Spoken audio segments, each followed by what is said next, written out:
Sebelum Nabi Muhammad wafat, beliau banyak menerima banyak serangan dan kezaliman dari orang-orang kafir.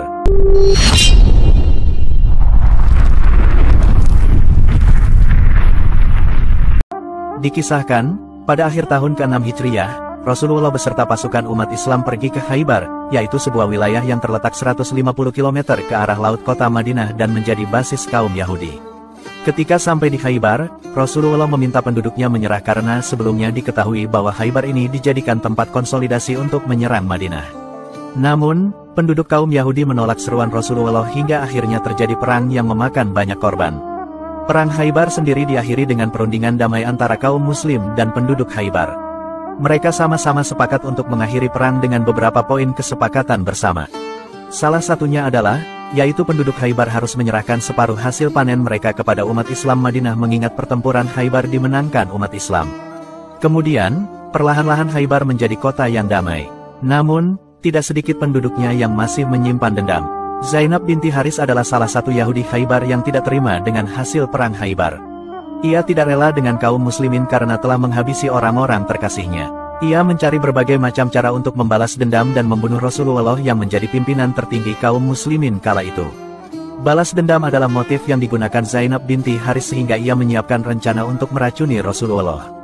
Zainab binti Haris mulai melancarkan rencananya itu setelah perundingan damai dijalankan dan kaum muslim masih berada di Khaybar. Mula-mula ia bertanya kepada salah seorang sahabat Nabi perihal makanan kesukaan Rasulullah.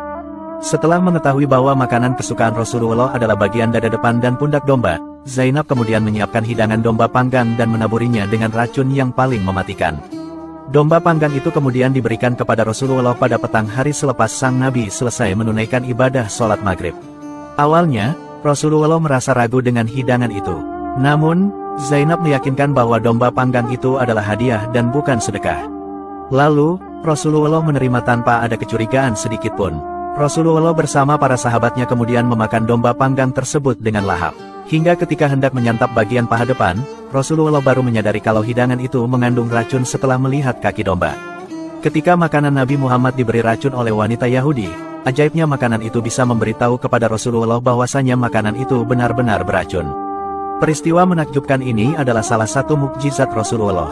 Atas seizin Allah, hewan yang sudah mati bahkan sudah dimasak sekalipun bisa memberitahukan kepadanya bahwa daging yang akan dimakan telah dicampur dengan racun. Hal ini tentu tidak lepas dari penjagaan Allah secara langsung kepada Rasulnya. Setelah kejadian itu, Rasulullah lantas menyuruh para sahabat yang ikut makan domba panggang itu dibekam untuk mengeluarkan racun.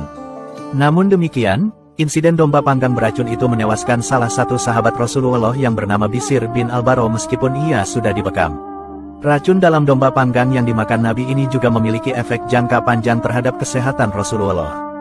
Bahkan, Rasulullah merasakan sakit parah akibat racun dalam peristiwa Khaybar itu 1 hari sebelum wafatnya. Setelah kejadian itu, Rasulullah lantas memanggil Zainab dan menanyakan semua perbuatan kejinya ini. Perempuan Yahudi itu pun mengakui perbuatan jahatnya.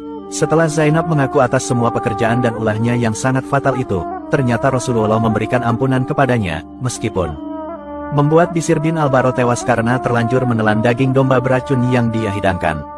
Inilah sifat mulia Nabi Muhammad SAW.